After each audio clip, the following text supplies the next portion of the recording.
So if your PC has been giving you grief, it's been freezing, it's been having a whole lot of problems, it's been dropping internet for no reason, don't panic, don't reinstall Windows, don't take it off to the repair shop just yet. And don't buy some sketchy repair app you've seen in some kind of ad.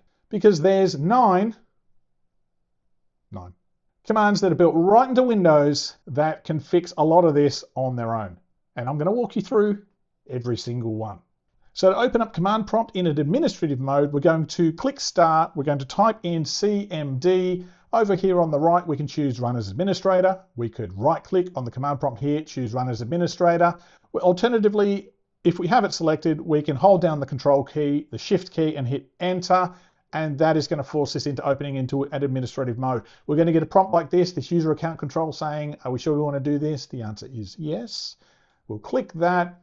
And now we can see that the prompt in the title bar here in the menu bar says administrator. If yours does not, you haven't opened it the right way. So just go again, hit start, CMD, and just open as administrator that way. So this command we're going to run is called winget upgrade. If I can spell that correctly, there's a double hyphen here and we're going to type in all. Now this is the command I would run before anything else because winget is Microsoft's inbuilt package manager. So essentially what this command does is it hunts down every installed app you have on this system here and attempts to upgrade everything in one shot.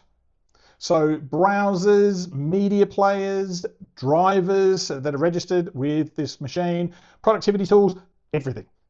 So here's the thing, a lot of people forget to update their apps. So when you're having problems with a bunch of apps or Windows in general and you really don't know where to start, one of the first things to do is upgrade the apps. Just see if there's any newer versions because that might be causing you a problem.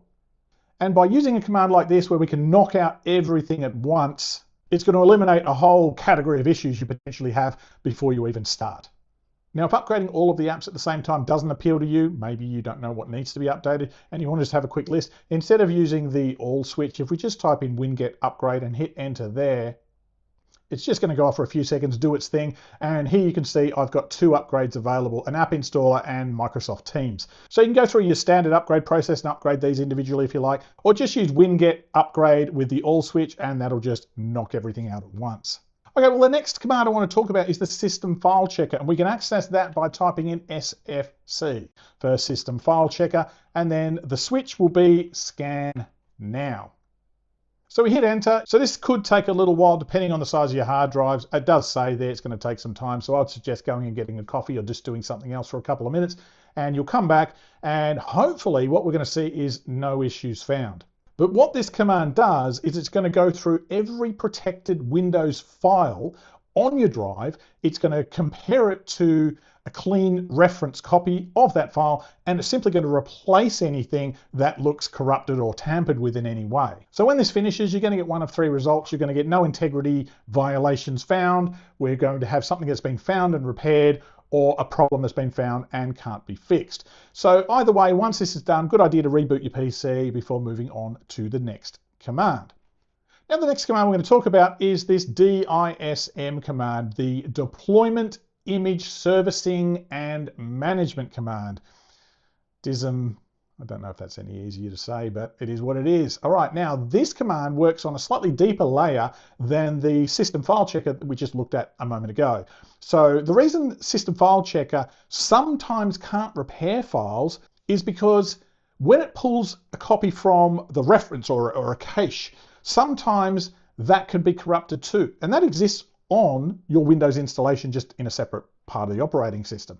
Now, this command, DISM, can fix that because instead of getting a local copy that might be good or might be corrupted, instead this is going to go out to Microsoft servers, so it's going to go out to the internet, it's going to check their servers, and it's going to pull a fresh verified system copy. Now, when we hit enter on this, you can see it is going to go ahead and do its thing. It can take about 15-20 minutes depending on the speed of your computer and how much stuff it basically has to do. And I'd suggest that once this command has finished and you've rebooted your machine, just run that SFC scan now that we just looked at in the step prior, because running this DISM first and then the system file checker after that is significantly better than just running one by itself. Now, I did mention this command does require internet access, but if you don't have internet access or you want to pull reference files from a different source of media like a network share or a DVD or an ISO or something like that, you can simply run this command with this /source switch and then provide the path to wherever you have that Windows media. Okay, so the next command we're going to run is chkdsk, and this stands for check disk. Now, honestly, I spell this wrong all the time. It would just be simpler to call it check disk, I think. But this command scans your storage for two types of problems. So file system errors, where your drive's directory structure has somehow gotten out of whack, and bad physical sectors on a hard drive, which are spots on the drive that can no longer really hold data reliably. So when we run check disk with a /r switch, this is going to do a deep scan, find those bad sectors if there are any, hopefully there's not. It's going to salvage whatever readable data is in those sectors and then fix that file system automatically. When we do run this, it most likely will say, because the drive is a system drive at this moment, which is my C drive, it obviously can't run it right this minute. So it's going to schedule it for when the system next restarts. So simply just hit a yes to do that, reboot your machine, and this will check obviously your drive upon the next reboot. Next, we could possibly fix a couple of internet issues with the ipconfig set of commands. So in this case, we're going to run ipconfig /flushdns. So your system is going to keep a local list of all of the websites and their addresses so that pages load quicker. So when entries in this list go stale or they break, so let's just assume like we're going to Microsoft.com and there's an IP address associated with that URL, www.microsoft.com. Now we don't know that, we don't have to. DNS fixes that for us. But in a situation where maybe Microsoft changed their IP address and we don't know that, and we don't have to know that, that's DNS's problem. But sometimes this can come out of whack where our system thinks it needs to go to a certain address, they've moved, so we're always heading to the wrong thing, and that can cause problems. So by flushing the DNS cache, in other words, really just getting rid of it, then we can start again. So if we hit that, it just says it successfully flushed the DNS resolver cache. Now if we were to go to Microsoft.com, it has to issue that request for the IP address completely again. It's obviously going to get the updated address if it's changed, and then we'll be able to resolve that and visit the website. So while flushdns clears your PC cache and it starts getting addresses from scratch, the next one we'll look at, if I just hit the up arrow here, ipconfig, we can type in ipconfig /release. That's going to drop any current IP address that we've been assigned. We just hit enter and that releases that. And then if we want to renew it, well, guess what? It's just renew. So away we go. So using this three combo of flushing the DNS cache, of releasing an IP address and renewing an IP address, it's going to solve a surprising number of situations without touching routers or any other networking things. Now, speaking of networking, if this command didn't help out, the problem is likely to be sitting a little bit deeper inside your networking stack itself. So there is a component called winsock catalog that handles communication between your apps and the network. Now, when it gets corrupted, the apps can't reach the internet, downloads die randomly, and certain sites just simply refuse to load. So the command netsh winsock reset simply resets that catalog. Now, the next one is netsh interface IP. Now this is going to reset the entire TCP/IP stack to factory defaults. And finally, netsh interface TCP is just going to handle TCP connections specifically. Now after running all three of these commands, you have to restart your PC.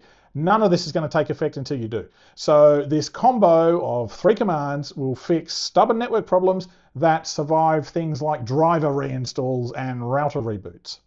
Now, when it comes to drives, most people never actually check the health of their hard drives or their SSD drive until something goes wrong.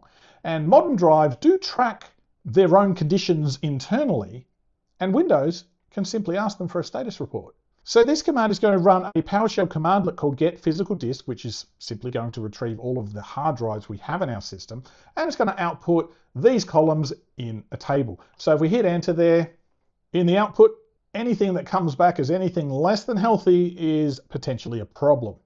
Now, and actually just to show you a couple more drives, I've just connected to the host machine that I'm running here. Just going to run that same commandlet again. And in here you can see I've got a lot of drives. I've just got some regular hard drives. I've got a bunch of SSD drives.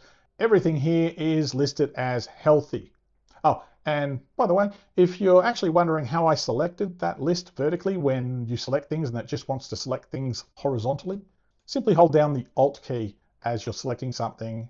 It enables you to select things vertically. Free tip. Okay, well, next I'm going to show you the tasklist command, because when your PC is lagging and you don't know why, sometimes this command will give you the answer. It's basically the same as Task Manager. So if we right click down here and choose Task Manager, you're going to see this thing open up with all the processes and everything we're running. So if we hit enter on this one, it's not going to tell us anything because it's task list. Spelling is important. Let's hit enter. And we'll scroll up because there is quite a lot of output here. You're going to see a few columns, but the one that we're really interested in here is this PID, or process identifier. So we can come down here to the right-hand side, look for anything that is using a lot of memory. And if there is something in particular, we can just grab its associated PID, process ID. And then what we can do is we can enter the task list command again, /PID, followed by the associated process ID and the /F switch, which is going to force this process to close. So if you're spotting something that just happens to be lagging, it's eating system resources, it's behaving badly, you can come in here using this task list command, find the associated process ID, and then terminate that process immediately. All right, now the next one I'm going to show you really is something for laptop users. This is the powercfg. If we type in /energy, if I can even spell this correctly, powercfg /energy, we'll hit enter. Now this command is gold for laptop users or anyone where their PC drains power weirdly or it won't sleep properly. What this does is it's going to watch your system for 60 seconds, as you can see from the output, and it's going to generate a detailed HTML report that's going to be saved in your Windows System 32 folder. So I'm just going to go and open up Windows Explorer, and I'm going to head off to that location.